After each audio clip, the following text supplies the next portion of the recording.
Hello दोस्तों, आजकल social media का ज़माना है। हर चीज़, हर बात जो है, हर फैक्ट आपको जो है वो मिल जाएगा गूगल से भी और बहुत और तरीक़ों से भी। लेकिन sometimes not all the information is not based on facts. कुछ जो है वो ओल्ड वाइज टेल्स होती हैं, यानी कि हमने बहुत पहले से सुनी हुई होती हैं बचपन से और उसको हम बिलीव करने लग जाते हैं। कुछ मिस इन्फॉर्मेशन है, हाफ इन्फॉर्मेशन है। तो आज हम जो है आप इस वीडियो में I will explore the truth behind some common myths और जो मिसकंसेप्शंस हैं और जो एक बिलीव्स हैं, तो वो हमने देखना है कि वो कहाँ तक सही हैं। तो पहली बात यह है कि 5 a डे, यानी कि फ्रूट्स एंड वेजिटेबल्स जो है at least we should eat 5 fruits and vegetables per day. अब इसका बैकग्राउंड ये है कि 20-25 साल पहले यहाँ पे वेस्ट में एक कैंपेन लॉन्च हुई थी, क्योंकि उस वक्त जो है हेल्थ अथॉरिटीज़ या हेल्थ यहाँ पे प्रोवाइडर्स थे, उन्होंने ये देखा कि इस कंट्री में लोग जो है बहुत कम फ्रूट्स और वेजिटेबल खा रहे हैं। तो उन्होंने कहा कि आपको जो है 5 जो है आपकी हेल्थ को मेंटेन करने के लिए 5 जो है फ्रूट्स एंड वेजिटेबल होने चाहिए, जिसमें आइडियली 3 वेजिटेबल्स होने चाहिए और 2 फ्रूट्स होने चाहिए। लेकिन ये उस वक्त के लोगों को परसुएड करने के लिए कहा गया था। लेकिन अब जो है हेल्थ एक्सपर्ट्स जो है वो इस्टेब्लिश करते हैं, इस बात को मानते हैं कि हमें एटलीस्ट 7 से 8 फ्रूट्स और वेजिटेबल 7 से 8 पोर्शन हमें खाने की ज़रूरत होती है अगर हमने ऑप्टिमम हेल्थ में रहना है। तो जितनी भी वाइडर वैरायटी होगी उतना ही अच्छा होगा। तो यानी कि अगर आप 3 फ्रूट्स लेते हैं और 3-4 जो है वो वेजिटेबल्स के पोर्शंस लेते हैं, तो that's really a healthy diet. That means that you are having a very healthy diet. अच्छा, अब दूसरी मिथ है कि breakfast is the most important मील।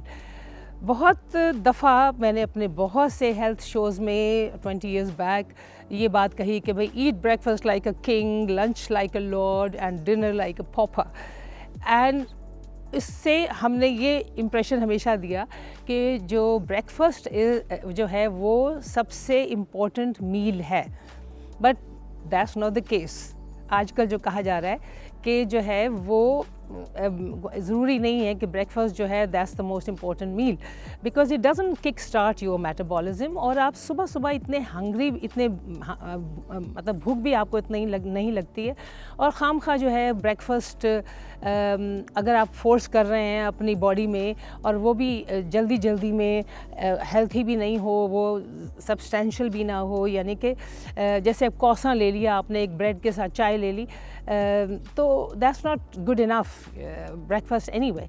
तो अगर आप इसके बजाय एक अच्छा सब्सटेंशियल मील जो है 11-12 बजे लें, that's much more healthy and that's much more helpful for your health, क्योंकि इसमें आपको इंटरमिटेंट फास्टिंग का मौका मिलेगा। अब वो इंटरमिटेंट फास्टिंग के लिए आप एक जो है वो देखें, मैंने वीडियो बनाया है, तो उसमें आप देखेंगे कि उसके कितने फ़ायदे हैं। यानी कि अगर आपने 8 बजे रात को खाना खाया है, आपने डिनर लिया है, तो उसके बाद जो है वो आप 10-11 बजे अगर आप लेते हैं ब्रेकफास्ट और नो ब्रेकफास्ट, ये मतलब उसको आप जो मर्ज़ी कह दें, ब्रंच कह दें, कुछ भी कह दें, अगर वो आप मील लेते हैं 11-12 बजे जो कि न्यूट्रिशियस भी है, प्रोटीन रिच भी है, अच्छा खाना खूब है, तो that's good enough. You don't have to have a very quick breakfast in the mornings.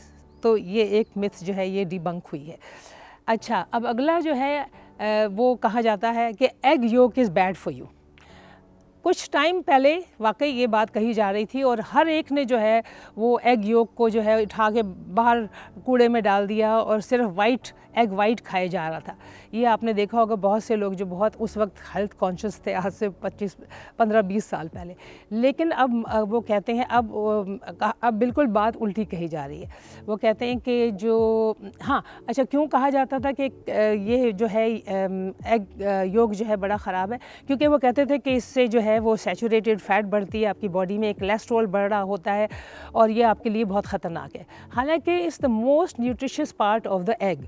अब कोलेस्ट्रॉल की जहाँ तक बात है, अब ये बार बार मानी जा रही है कि cholesterol plays a vital role in human body, आपकी ब्रेन फंक्शन के लिए, आपके डाइजेशन के लिए, आपके हार्मोन्स को रेगुलेट करने के लिए, it regulates protein pathways as well, you know. तो ये सब चीज़ों के लिए कोलेस्ट्रॉल की ज़रूरत है। हाँ, बहुत थोड़े से ऐसे लोग हैं जिनका जो कोलेस्ट्रॉल है वो अंडे के योग से बढ़ सकता है और वो बहुत कम है, और LDL यानी कि जो ख़राब वाला जो कोलेस्ट्रॉल है वो बहुत थोड़े से बढ़ सकता है। उनको हेल्थ इश्यूज़ हो सकते हैं। अगर जो हार्ट के मरीज़ हैं या उनका जिनका बहुत ही कोलेस्ट्रॉल हाई है, वो डॉक्टर से अपने आप बात कर सकते हैं।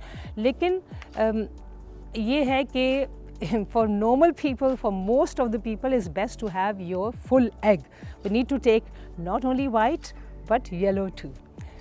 अब जो आखिरी एक छोटी सी बात है कि ये कहा जाता है कि SPF यानी sunscreen is only needed in summer. ऐसी बात नहीं है।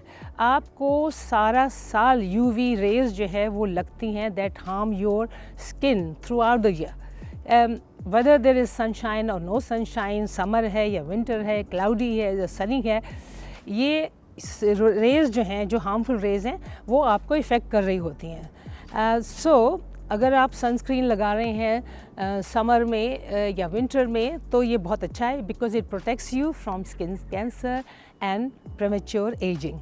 Keep watching. Thank you.